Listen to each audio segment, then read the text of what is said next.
What's up guys, Sed's here, and today I'm going to be covering Albion Online, an MMO that just kind of came out of nowhere for me and started gaining a lot of traction. Before we start, I do want you guys to know that I am not an expert in this game, nor am I claiming to be. I'm going to be talking from a new player's perspective and what you can kind of expect. So let's start this review off with the character customizations, and sadly there really isn't one. If you're looking for a game with super in-depth customizations, then this sadly is not going to be the game for you, as there's a set amount of presets that you can choose from. So let's take a look at the quest, and honestly the questing system in this game feels super underwhelming. There's no fancy like congrats and whatever, it's just automatically updates your top right and you do what that says and then you just move on. I know it's kind of critical as that's generally what normal quests are, but it feels so weak in this game. One really cool thing that I do want to note about Albion Online is that all items is player crafted. So that's right, if you're into crafting then you're really going to love this game. But let's say you're too lazy like me and you don't want to go chopping down trees or mining ore, that is okay. In Albion Online there is plenty of different ways to make your money to buy those crafted gear. So I know I've mentioned a lot of negatives so far about this game, but honestly this is where the game gets interesting, is its classes and its gear system. Its classes is depending on the weapon that you pick. So right now I have a healing staff equipped, so I get a bunch of healing spells, but with that I can actually select, I can either go healing damage or I can go for more of a channeling beam, and you can kind of customize your character that way. But it doesn't stop there. In Albion Online there is no class specific armor types. I could be a healer wearing a cloth helmet in plate armor and leather boots, and each set of gear has its own little skill set. Albion Online isn't your traditional leveling system, it actually levels up the more you use your items.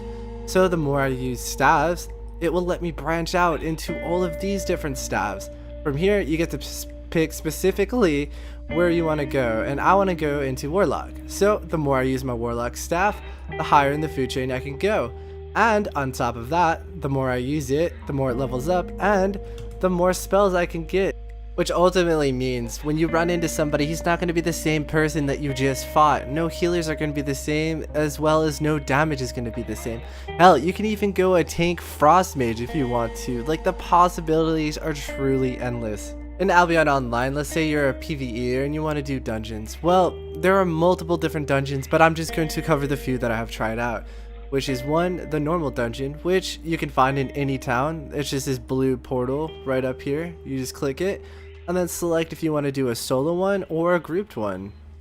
Granted that their normal dungeons isn't too far off from what you're probably used to, but it's actually still a lot of fun because there's plenty of shit that can kill you and always having to dodge AoEs and all of that fun stuff. One important thing to note is that monsters in this game don't typically drop loot. It's only a select few, and normally it's just crafting materials, but you do have a chance of getting player crafted gear. That's right, players can actually sell their gear to the black market, which then puts it back into the game. So that's one really awesome feature that I found that they did. Now let's talk about Hellgates. Hellgates is one of the different choices that you can do if you want to PvP and do dungeons at the same time. Generally what you do in a Hellgate is there's going to be a boss outside of it, you kill it, and whoever tops damage gets inside the portal. But in some areas you actually have to PvP others for it. And not only that, while inside of the Hellgate, you have to PvP the other groups that are inside it to gain control of that full dungeon. Also, depending on what type of Hellgate you're doing, that could ultimately lead into a full loot PvP, which I will cover later on. But I do want to give a quick shout out to Voxel, as I am using his footage. His link will be in the description. Now comes the sole reason to why you're gearing up or you're gathering and crafting gear, and it's the PvP.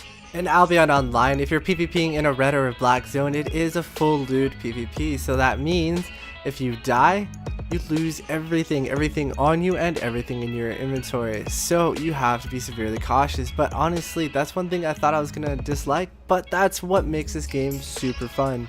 And I know what some of you guys might be thinking, like you're probably gonna be too scared to do it, but honestly, it's that adrenaline rush when you're out in those zones, that feel when you get your first kill. It's just so satisfying. Way more satisfying than playing without that loot system in place. It's just so rewarding the way they have it. So in conclusion, this game is a lot of fun. Yes, it does have the graphics from the 90s, and yes, it is click to move, but honestly, none of that really matters once you're in the heart of Albion Online. Honestly, the only drawback to this game is its clicking system. If you cannot get past the clicking system, then this honestly is not going to be the game for you.